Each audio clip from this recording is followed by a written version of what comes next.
তো ইসলাম জ্ঞানটাকে এই জায়গায় নিয়ে গেছে, মানে ইসলামে সবার উপরে হচ্ছে জ্ঞান।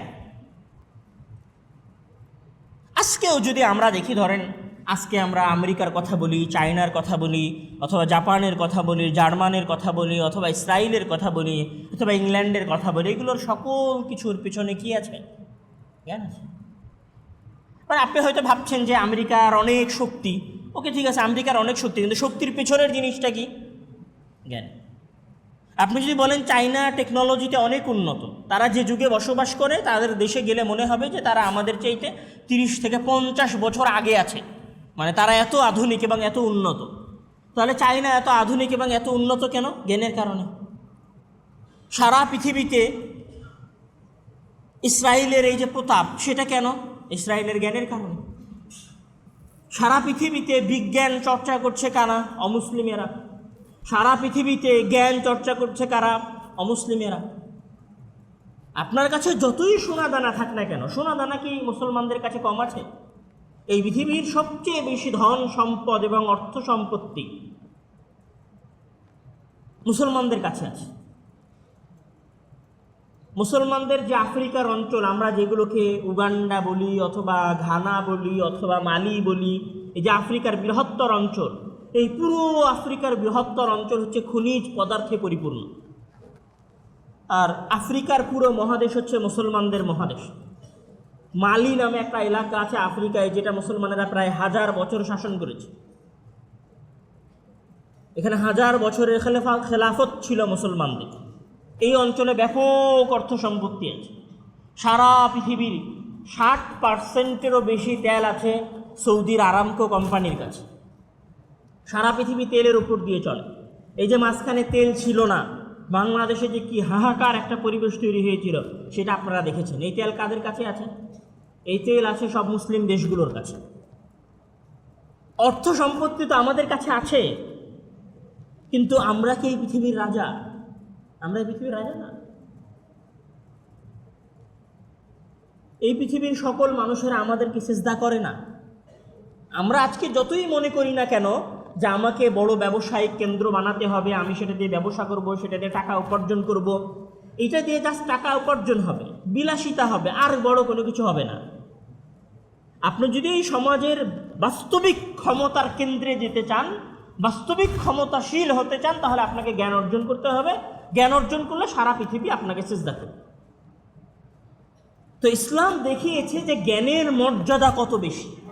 এই জন্য এখানে একটু কথা বলে রাখি যে আজকাল আমাদের শাসকেরা বা আমাদের সরকারেরা মাঝে মাঝেই মধ্যযুগীয় শব্দ বলে ট্রল করছে যে আমরা কি আবার মধ্যযুগের ন্যায় বর্বরতা। কোথাও মানুষকে যখন পিটানো হচ্ছে, তখন আমাদের সরকারপন্থীরা বলছে যে এটা মধ্যযুগীয় বর্বরতা। যখন কেউ ধর্ষকের রজমের মাধ্যমে শাস্তি চাচ্ছে, তখন সেটাকে বলা হচ্ছে মধ্যযুগীয় বর্বরতা। মধ্যযুগ মানে কি? মধ্যযুগ মানে হচ্ছে যেই সময় মুসলমানেরা মুসলিম বিশ্বে শাসন করেছে। এখন যেই সময় মুসলমানেরা মুসলিম বিশ্ব শাসন করেছে, সেই সময় মুসলমানদের পরিবেশ কী ছিল? আপনি যদি মুসলমানদের পুরো ইতিহাস দেখেন, তাহলে মুসলমানদের পুরো ইতিহাস হচ্ছে জ্ঞান অর্জনের ইতিহাস। মুহাম্মদ সাল্লাল্লাহু আলাইহি ওয়াসাল্লামের উপরে যখন প্রথম ওহী নাজিল হচ্ছে, তখন সেই ওহীটা কিসের ওহী? ইকরা বিসমি রাব্বিকাল্লাযী খালাক, খালাকাল ইনসানা মিন আলাক, ইকরা ওয়া রাব্বুকাল আকরাম আল্লাযী আল্লামা বিল কলম আল্লামাল ইনসানা মা লাম ইয়ালাম। ইকরা বিসমি রাব্বিকাল্লাযী খালাক, এই আয়াতের মধ্যে দুইটা জিনিস আছে। এক, ইকরা বিসমি রাব্বিক, আপনি পড়েন আপনার প্রতিপালকের নামে। খালাকা, যিনি আপনাকে সৃষ্টি করেছেন, মানে জ্ঞানের দুইটা ধারা। ইকরা বিসমি রাব্বিকাল্লাযী খালাক, আপনি পড়েন আপনার প্রতিপালকের নামে। খালাকা, যিনি আপনাকে সৃষ্টি করেছেন। আচ্ছা, যিনি আপনাকে সৃষ্টি করেছেন মানে যিনি আপনাকে সৃষ্টি করেছেন আলাক থেকে, জমাট বাঁধা রক্ত থেকে, যিনি আপনাকে সৃষ্টি করেছেন রক্তপিণ্ড থেকে, যিনি আপনাকে সৃষ্টি করেছেন মায়ের গর্ভ থেকে, যিনি আপনাকে সৃষ্টি করেছেন আপনার মায়ের গর্ভে 9 মাস 10 দিন এগুলো রেখে, 10 মাস 10 দিন মায়ের গর্ভে রাখার পরে মহান আল্লাহ তাআলা আপনাকে সৃষ্টি করেছেন। তো এই ঘটনার মধ্যে কি আছে? এই ঘটনার মধ্যে এটা আছে যে ইসলামের জ্ঞানের দুইটা ধারা। ইসলামের জ্ঞানের প্রথম ধারা হচ্ছে দ্বীনের ধারা, মানে দ্বীনি জ্ঞান অর্জন করতে হবে প্রথমে প্রত্যেক মানুষকে। প্রত্যেক মানুষকে সবার আগে দ্বীনের জ্ঞান অর্জন করতে হবে।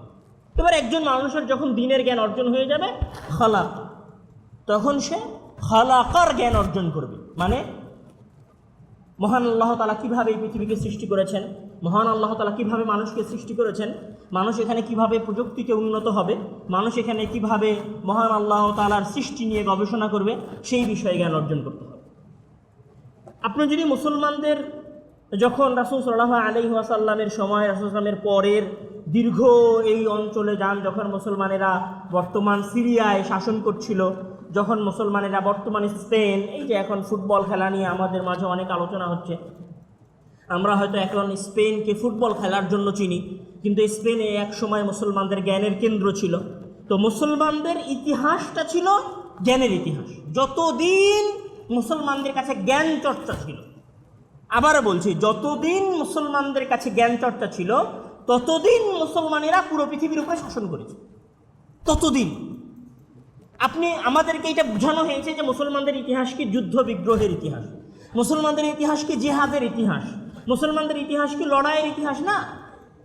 মুসলমানেরা জিহাদ করেছে এই কথা ঠিক, মুসলমানেরা যুদ্ধ করেছে এই কথা ঠিক, কিন্তু যুদ্ধের চাইতেও মুসলমানদের সবসময় যে জায়গাতে ফোকাস ছিল সেটা হচ্ছে জ্ঞান। মুসলমানেরা যখনই কোনো শাসক ছোট্ট একটা রাষ্ট্র প্রতিষ্ঠা করতে পেরেছে, তখন সেখানে তারা একটা মাদ্রাসা বানাইছে। যখনই মুসলমান শাসকেরা একটু স্থিতিশীল পরিবেশ তৈরি করতে পেরেছে, সেখানে তারা আলেম, ওলামা, কবি, সাহিত্যিক, জ্ঞানী, বিজ্ঞানীদেরকে একত্রিত করেছে। এমনকি আমাদের ভারত উপমহাদেশে যে অস্থিতিশীল শাসন ব্যবস্থা ছিল, এই ভারত উপমহাদেশেও আমাদের শাসকেরা আলেম, ওলামা, বিজ্ঞানীদেরকে একত্রিত করেছেন। পুরো মুসলমানদের ইতিহাসই হচ্ছে জ্ঞানের ইতিহাস। আপনি যদি, এবং সবচেয়ে চমৎকার বিষয় হচ্ছে যে মুসলমানদের এক সাম্রাজ্যের পরে, ধরেন প্রথমে খোলাফায়ে রাশেদার পতন হয়েছে, মানে খোলাফায়ে রাশেদদের যুগ শেষ হয়েছে, তারা মারা গেছে। তারা মারা যাওয়ার পরে এখানে আসছে উমাইয়ারা, মানে মুআবিয়া ইবনে আবি সুফিয়ানের বংশধরেরা। মুআবিয়া ইবনে আবি সুফিয়ানের বংশধরদের যখন পতন হয়েছে, তখন এখানে এসেছে আব্বাসীয়রা। আব্বাসীয়দের মধ্যবর্তী সময়ে মুসলমানদের উত্থান হয়েছে স্পেন। এরপরে মুসলমানদের উত্থান হয়েছে অটোমান সাম্রাজ্যের ওসমানীয়দের শাসনামলে। তো ওসমানীয়দের পরে মুসলমানদের আর নতুন করে উত্থান হয় না। তো মুসলমানদের যখনই পতন হয়েছে, তখনই নতুন করে উত্থান হয়েছে অন্য কোনো জায়গায়।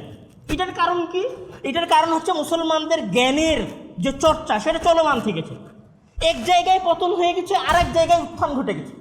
আর এক জায়গায় ইমানের জ্ঞান অর্জন হয়েছে, ইসলামের জ্ঞান অর্জন হয়েছে, দিন, তাকওয়া, পরহেজগারিতা, এগুলো মানুষ শিখেছে।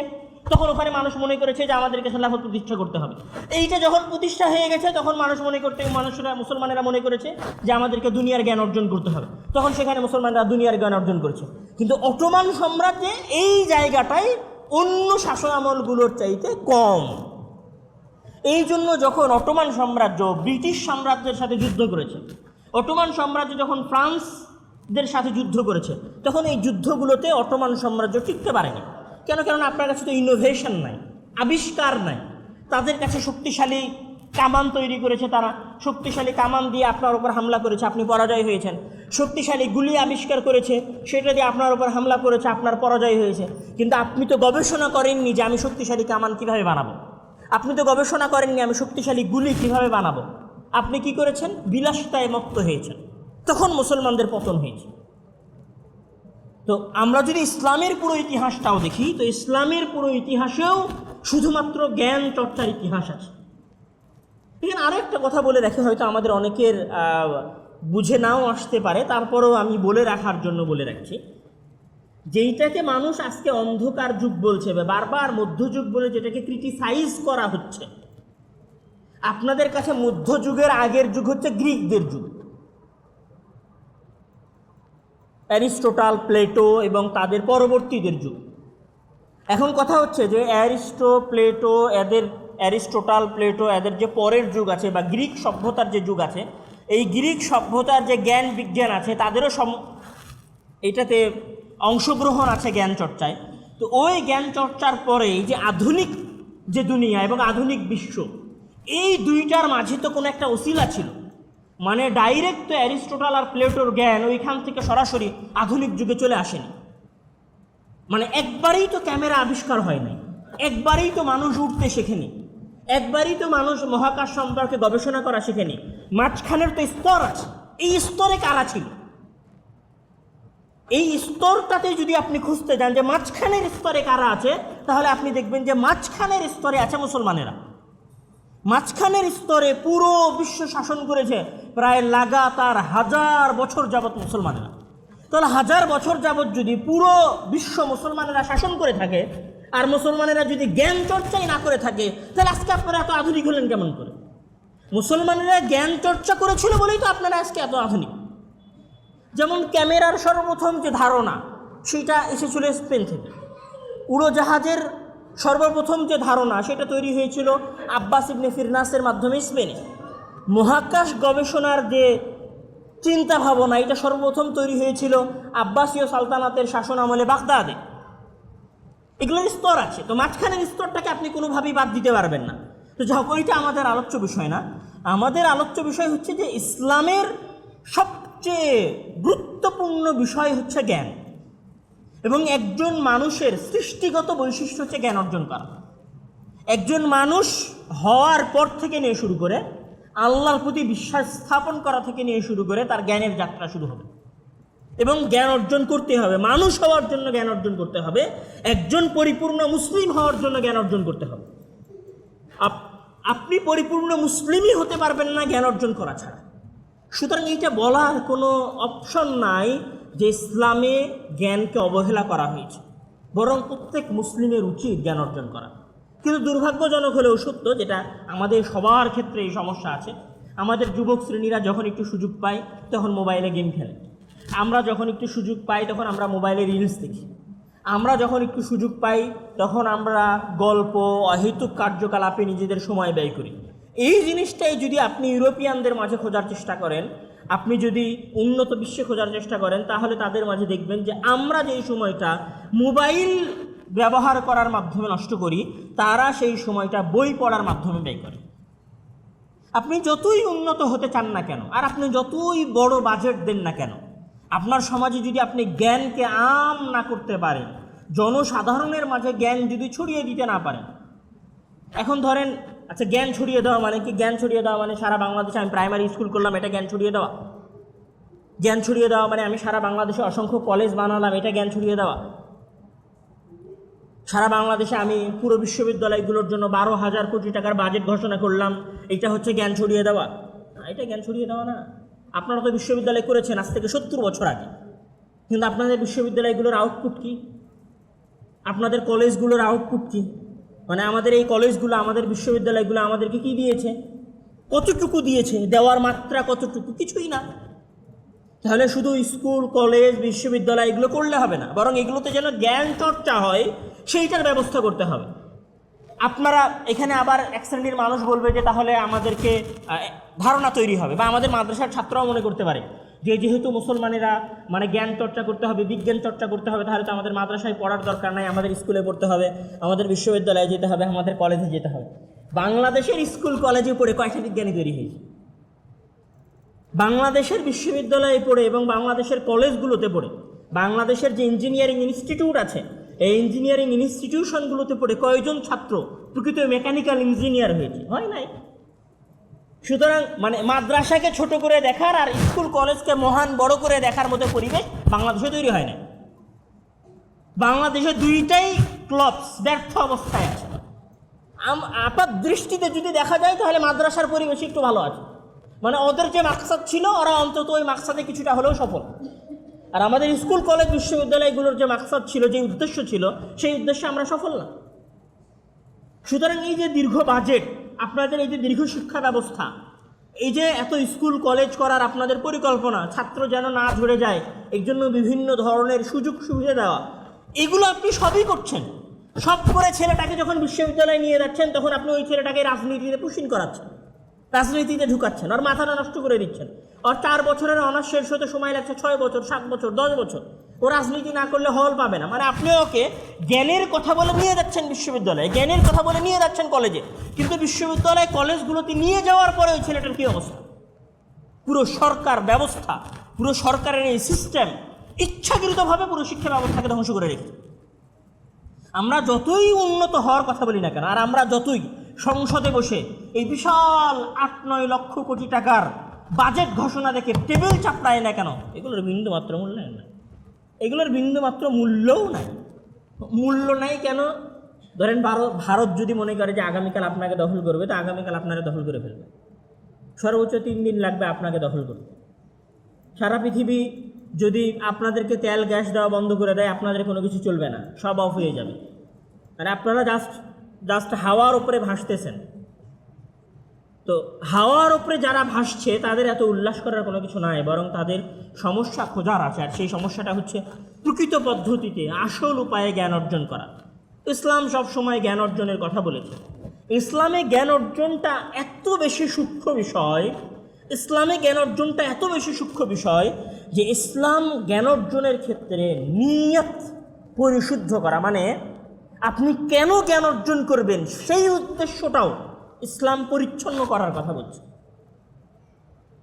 মানে ধরেন আমাদের সমাজের এখন সমস্যা কি? আমাদের সমাজের এখন সমস্যা হচ্ছে যে ডাক্তারি পড়তেছে, সে বিপুল পরিমাণ টাকা পয়সা খরচ করে ডাক্তার হয়েছে, সরকারি মেডিকেল কলেজগুলোতে চাকরি নিয়েছেও ধরেন টাকা পয়সা খরচ করে। আমাদের যে সমস্ত আমলারা সচিব হয়েছে অথবা অপর পর্যায়ে গেছে, তারাও যখন সচিব হয়েছে অথবা স্কুল কলেজগুলোতে চাকরি নিয়েছে তখন টাকা পয়সা খরচ করে চাকরি নিয়েছে। এখন যারা পুলিশ হয়েছে, যারা র্যাব হয়েছে, তারাও টাকা পয়সা খরচ করে পুলিশ হয়েছে এবং টাকা পয়সা খরচ করে র্যাব হয়েছে। সবাই জ্ঞান অর্জন করেছে, জ্ঞান অর্জন করার পরে একটা করে পেশা গ্রহণ করেছে। তো এই পেশা গ্রহণ করার সময় আমাদের মানসিকতা কী হয়েছে? আমাদের মানসিকতা এটা হয়েছে যে আমি ডাক্তার, আমার ভিজিট থাকতে হবে, এত টাকা খরচ করে আমি ডাক্তার হয়েছি, এত বড় ডাক্তার আমি, আমার ভিজিট হইতে হবে 1000 টাকা। মানে আমার মনের মধ্যে আগে থেকেই দুনিয়া উপার্জনের চিন্তা। মানে যে ছেলেটা ডাক্তার হচ্ছে ও ভাবছে যে আমি যদি ডাক্তার না হই, আমি যদি হুজুর হই, তাহলে আমার রিজিকের ব্যবস্থা কোথায় হবে? আমাকে ভালো করে পড়াশোনা করতে হবে বড় ডাক্তার হওয়ার জন্য, একটা গাড়ি ঘোড়ায় চড়বো এই কারণে। আমাকে ভালো ইঞ্জিনিয়ার হতে হবে ভালো বেতনের একটা চাকরি নেওয়ার জন্য। আমি একটা ভালো কোম্পানিতে যদি ঢুকতে চাই তাহলে আমাকে ভালো পড়াশোনা করতে হবে, ভালো একটা চাকরি নিতে হবে। ইসলাম বলছে না। ইসলাম এত বেশি পরিশুদ্ধ করতে চেয়েছে জ্ঞানকে যে ইসলাম বলছে জ্ঞান অর্জন করার সময় তোমার নিয়ত শুধুমাত্র আল্লাহকে সন্তুষ্টি করা থাকতে হবে। তাহলে এবার চিন্তা করেন, একজন মানুষ যদি আল্লাহকে সন্তুষ্টি করাটাকে জ্ঞান অর্জনের মূল উপাদান মনে করে ফেলে, যে আমি জ্ঞান অর্জন করছি আল্লাহ তাআলাকে সন্তুষ্ট করার জন্য, তাহলে আগামীকাল থেকে আমাদের সকল পুলিশ ভাইয়েরা যদি মনে করে যে আমি স্কুল কলেজ পর্যন্ত পড়াশোনা করেছি, তারপরে আমি চাকরিটা পেয়েছি, আমার এই স্কুল কলেজে পড়াশোনার পিছনে উদ্দেশ্য ছিল আল্লাহর সন্তুষ্টি অর্জন করা, এবং আমি আজকে পুলিশের চাকরি করছি, আমি যতটুকু পাই মানুষের খেদমত করে আল্লাহ তাআলার সন্তুষ্টি অর্জন করার চেষ্টা করব, তাহলে কি সে সুদ মানে ঘুষ নিবে? আজকে যেই মানুষটা ডাক্তার হয়েছে সে যদি মনে করতো যে আমি ডাক্তার হচ্ছি, ডাক্তার হওয়ার মাধ্যমে আমি সমাজ সেবা করব এবং সমাজ সেবার মাধ্যমে আমি আল্লাহ তাআলাকে সন্তুষ্ট করব, আমি আখিরাত উপার্জন করব, তাহলে কি সে 1000, 1500, 2000 টাকার ভিজিট রেখে গরিব মানুষের জন্য চিকিৎসাকে কঠিন করে দিত না। সে অন্তত তার 7 দিনের 1 দিন হলেও জনসাধারণের জন্য বের করতো, যেদিন সে ফ্রি চিকিৎসা করত। তো ইসলাম সবসময় চিকিৎসা করে, ইসলাম সবসময় সমস্যার সমাধান বের করে একদম রূপ জায়গায়, মানে মূলে।